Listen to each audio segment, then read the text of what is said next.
I first want to commend you on your humanitarian efforts and your fundraising efforts as well. I wanted to ask you, a growing number of family members and experts are demanding a new investigation into 9/11 because of some of the unanswered questions. I wanted to know if you support their efforts for a new investigation, and do you have any of your own questions about 9/11? That's interesting. Obviously, it's a conflict of interest for me to talk about political stuff while I'm here supporting the Scleroderma Research Foundation. I do believe that honesty in humanity needs to come out, and I have so many missing bullet theories in my entire life, and they're all troubling all of us. And I do in general, I hope not too generic way for your purposes. I always would love the truth and honesty, an American way, Superman methods to come forward.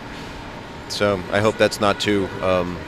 Could you say if you would support a new investigation? I can't say whether I would or would not. I need to study up on it more, because I'm really just here on the fly of my thing. Could we give you some information?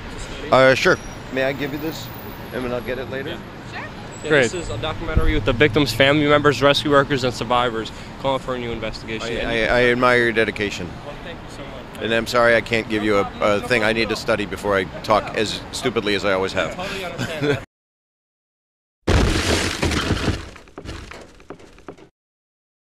But do you have a position on the alternative explanations as to what happened in 9/11? We'll be happy to answer them.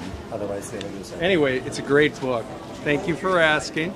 Tales from the dad's side. Absolutely, Steve. Steve, have you ever looked into the collapse of World Trade Center number 7? Sorry, that's Enough.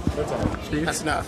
I would focus entirely and push as much as possible on why the whole thing happened, or why it was permitted to be happening,